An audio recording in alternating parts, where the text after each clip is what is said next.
うん。暇つぶしにはなるかな。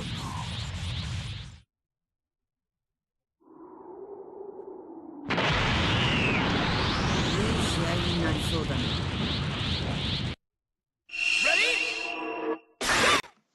Hey, what's up, YouTube?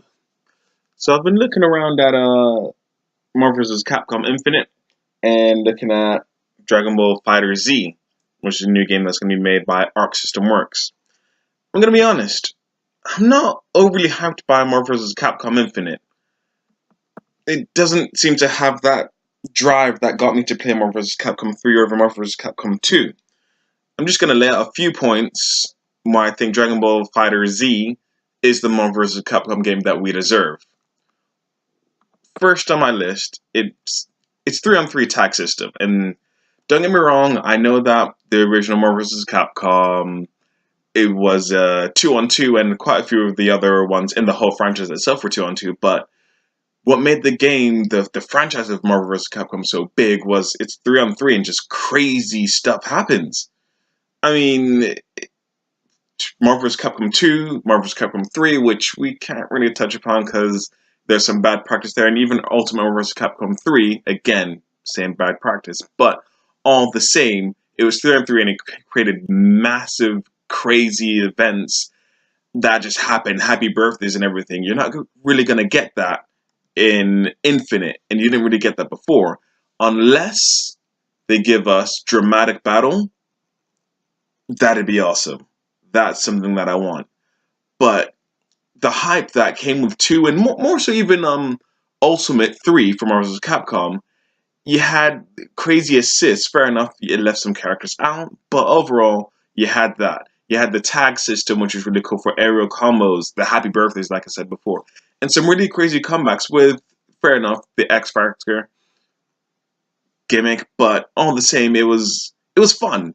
And even though it got a little dry at certain parts, you could still go in and play the game today and find something new with characters that you've been using since Marvel 1 and, sorry, not Marvel 1, Marvel's Capcom 3 Vanilla, and go in, check it out, and say, yo, this is some crazy stuff I'm pulling off right now. That's what I wanted from Marvel's Capcom Infinite. 2, the speed of the game, it seems a little slow. Or rather, no, sorry. Marvel vs. Capcom Infinite seems slower than Dragon Ball Fighter Z. Dragon Ball Fighter Z seems super fast-paced, which is very much in line with what Arc System does a lot of the games. They'll have their slow characters, but when the speed gets going and they're doing their moves, and Dragon Ball Z as an anime itself is hyper fast-paced, once they're not telling a story or trying to power up to Super Saiyan level 1, 2, 3, or whatever they're on right now, once the fight's happening, it is fast-paced, and it seems like, based on the gameplay that we've seen so far, that gameplay is going to be so fast, it is unbelievable, and I cannot wait to play that game and see how fast it moves. If it's like the anime, which to be fair, my knowledge is lacking on because I didn't watch it as a kid, and I'm sorry, you can hate it if you want, but I like Dragon Ball Z in general. The characters are super cool. Piccolo needs to be in this game. If he's not, I don't, I'm not going to say I'm not going to buy it. Because I am. I don't care. I'm going to buy it, but I want Piccolo into the game. If he's not in there, oh my, I'm going to be crushed. But they got Trunks, future Trunks at that, favorite Trunks, got the sword at the jacket, badass. Anyway, but the speed itself of Marvel vs. Capcom Infinite just doesn't seem to compare to what Arc System is doing with Dragon Ball Z, Dragon Ball Fighter Z. It's a bit of a letdown for that speed that they've got, but I'm really happy for Dragon Ball in this, seeing it's going on. Hopefully it's running at 60 frames per second, as everything seems to be doing right now. It just looks overall nice, which leads me on to my third point. The look of Dragon Ball Fighter Z, it's an anime. It's based on an anime. So the game, rightfully so, I apologize, it should look as close to an anime as you possibly can. And given the fact that Arc System does Guilty Gear, which is heavily stylized as an anime, and they also do BlazBlue, which is also heavily stylized as anime, I'd expect them to do a damn good job on this. Dragon Ball Fighter Z looks like an anime. It looks like how Dragon Ball Z would look. And I'm very happy about that. The color scheme, everything is just colorful, it pops. Whereas Infinite doesn't pop color to me. It looks like a mobile game. It looks like someone just put it on a mobile game, like Contest of Champions, which, don't get me wrong, is a fun game for being a mobile game, but it looks like it came out on a phone a good couple years ago. It doesn't look like top range AAA graphics that you would expect to get. Even Marvel vs. Capcom 3 looked better. Vanilla and Ultimate. What is Infinite doing? What is Capcom doing as the developer of the game to not want to improve the graphics on this when you've got Arc System making it, giving out all the drops, making it look badass, and Infinite isn't? Why does it feel so dull in Infinite and Arc System looks bright and colorful and fun? Infinite looks like it belongs on the PS2 at best, or maybe even the classic Xbox. Not maybe Xbox 360 if you're pushing it, or maybe PS3 if you're going to push it.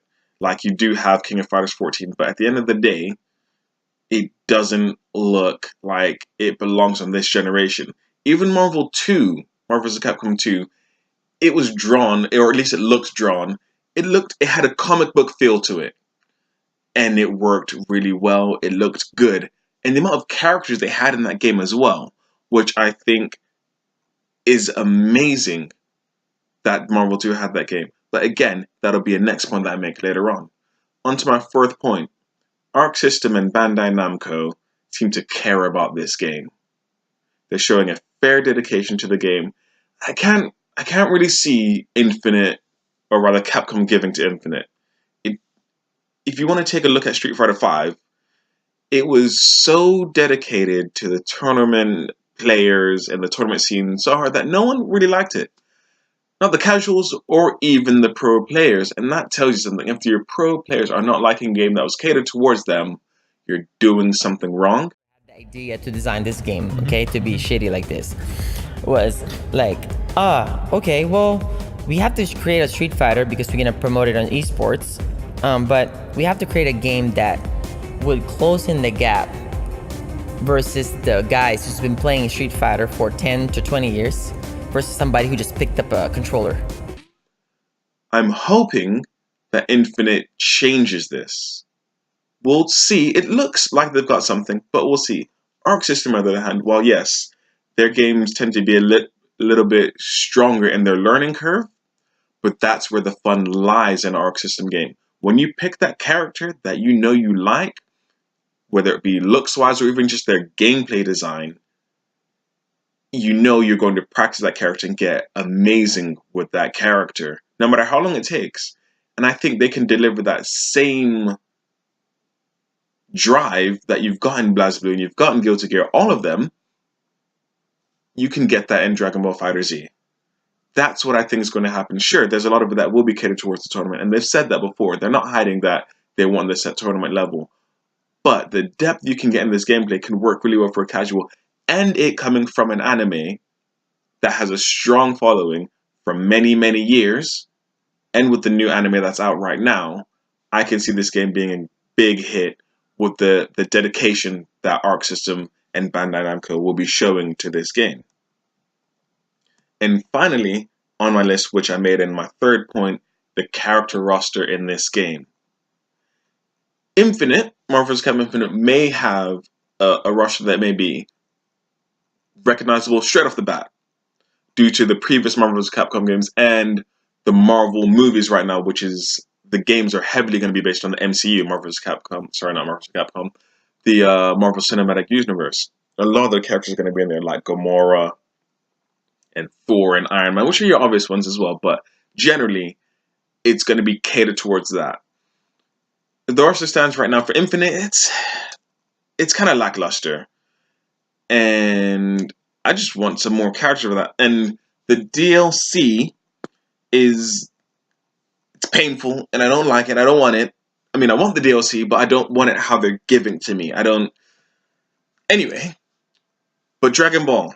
Dragon Ball Z has a wide array of characters that, fair enough, I get if you don't really know Dragon Ball Z or GT or any of them, they may seem very, very similar on the surface, which I guess they are, but trust me, they have their differences, and it's going to be amazing to see what Arc System does with characters, and it's highly unlikely that you'll really get a strong clone character with Arc System. They have a few characters that are the same. In BlazBlue, they've got, I believe it's number 11, number 12, and number 13.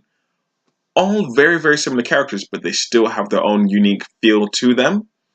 Like one may be a little bit slower or a little bit faster or have a slight tweak to their move.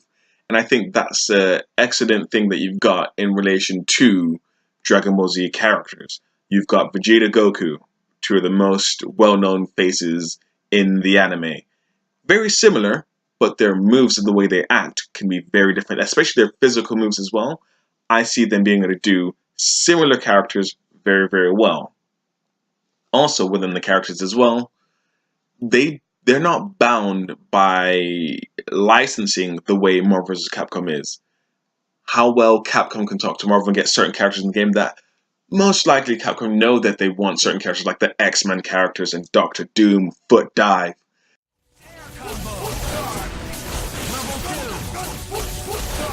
And all these crazy characters that Marvel has to offer.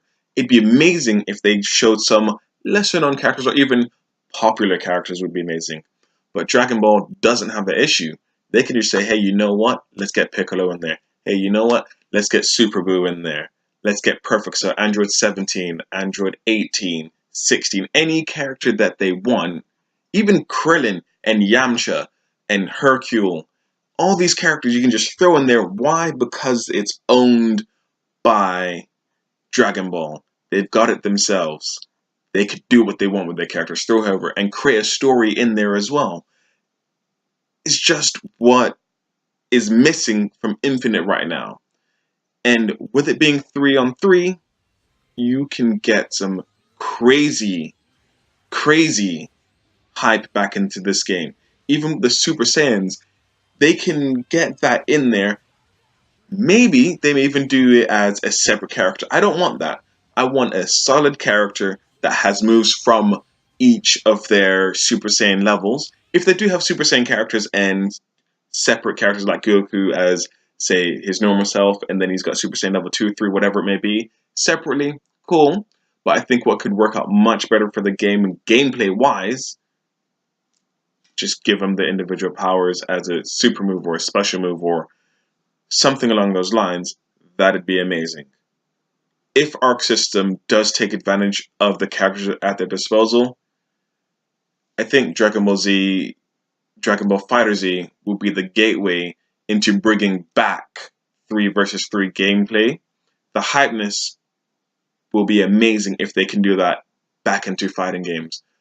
Marvel 3 did have that, but it kind of died away, and looking at what Infinite is doing, I think they're trying to steer away from that. 3 vs 3 is amazing. We need more of that. Please, fighting game companies, bring it back. And on that note, I'm going to bring this video to a close. Please leave a like, subscribe, all that jazz. Hit that bell notification. Join the notification squad. You guys, peace.